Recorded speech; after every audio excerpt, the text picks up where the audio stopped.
Introducing Nose to Tail, a podcast where we explore the world of aviation lifecycle solutions, insights, and more.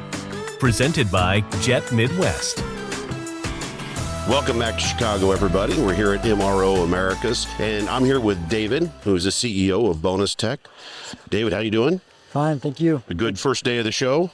Very good. Thank you for welcoming me. Yeah, I'm super glad you're able to join us. You know, I always like to get to know everybody, maybe a little background, how you got started in aviation, and really how did that transition you into Bonus Tech? All right, so I've been working in this industry for the last 22 years within Air France KLM Group. So I'm still an Air France employee today. And working for engines for the last 17 years. So I jumped in this industry and I stayed there because it's a passion for engines on engine side. And after working on operational side, asset management on engines, phase in, phase out, warehouses, logistics, technical side as well.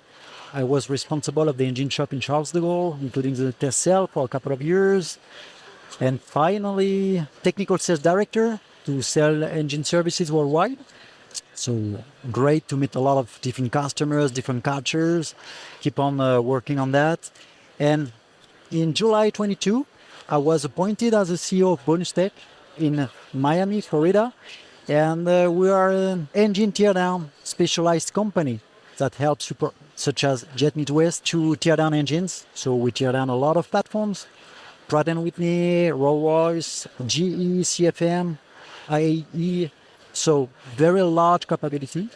And then the intention is to, of course, to make the company grow, have more customers, increase our service level, and all types of activity around the asset management that can help our customers. But small world, the engine world, I entered that again 70 years ago, and I'm not ready to escape. I really love that. So.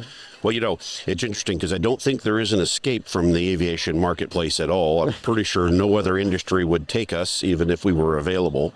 It's also interesting because a lot of times people have that genre within aviation that they really are attracted to and they stick with. And there's a lot of airframe guys and there's a lot of engine guys. And a lot of times when you see those folks go to the engine side, they just kind of stick there. They don't move around from, I do flight surfaces or landing gear or nacelles.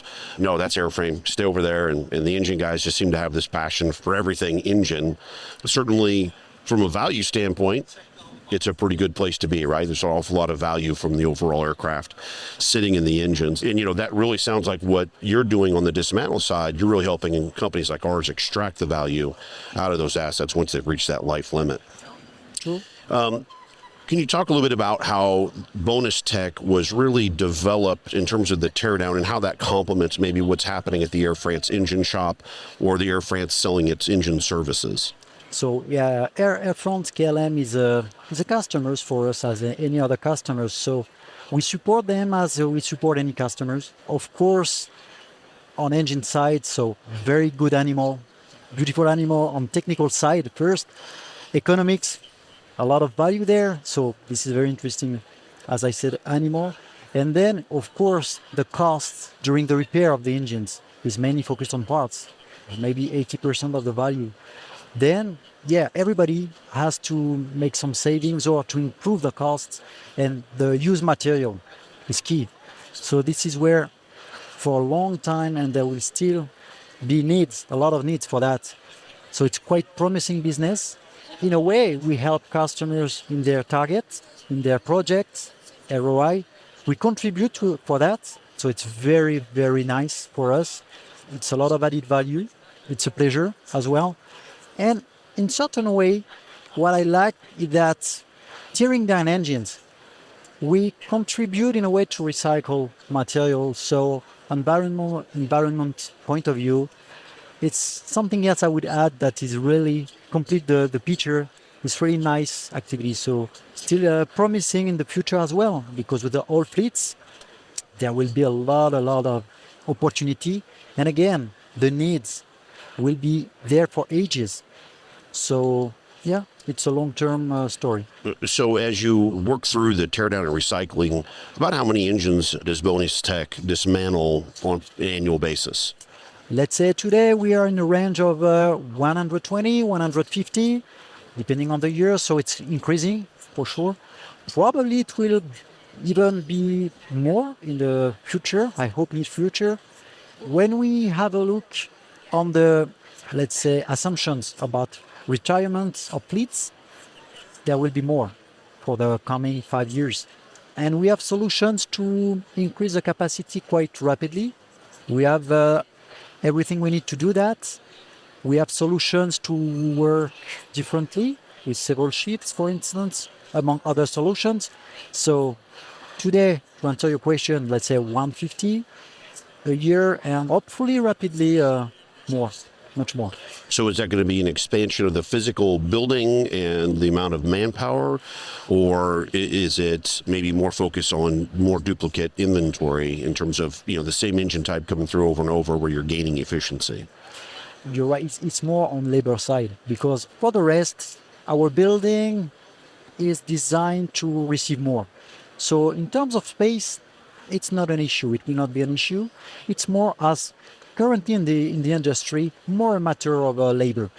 But this is something we can anticipate. So as long as we have assumptions for the future, yeah, it's something we can handle.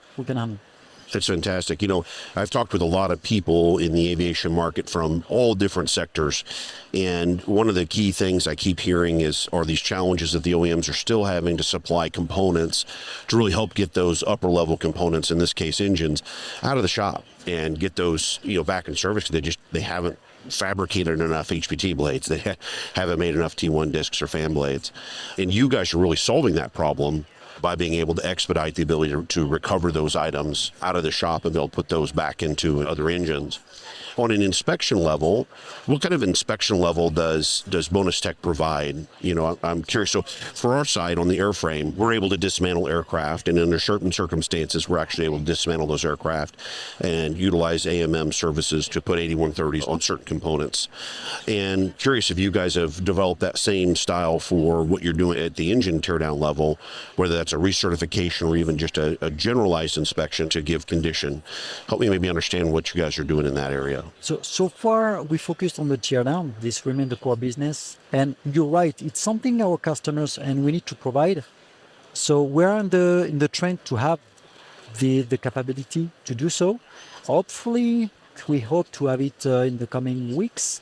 We work hard for that, but this is still a project, but clearly we're on the road to have it soon for the customers. And yes, to release inspection, the material after some repairs, could be inspections, could be something else, depending on where we want to offer to our customer. The need will drive the capability anyway. Right. Anytime the need. Otherwise, no added value. Hopefully, it will happen this year. That's great. I certainly can say from an airframe perspective, we saw two consequences in a good way when we were able to utilize the AMM tagging and recertification process. A, we compressed our time cycle on recovering value, right? So if we had an aircraft that over 18 months, normally to achieve a certain marker, we were achieving that in 12 months and really cutting that span down, which was good, especially considering the volume of material that we go through. So it's a shorter recovery time on the cash. And then we also saw an uptick in the actual value of the units we're bringing to our clients. And I think a lot of that was being able to achieve shorter turn times. You just won more orders because there was more stuff ready to go. It's not a perfect equation, but I certainly hope you guys can achieve something similar where you can help those clients and or yourselves shorten that span of monetization of those assets. It gives us another reason to stick more engines in the shop and reproduce that same model. We'll continue this discussion on the next episode of Nose to Tail, a podcast presented by Jet Midwest. Don't forget to please like and subscribe to our channel.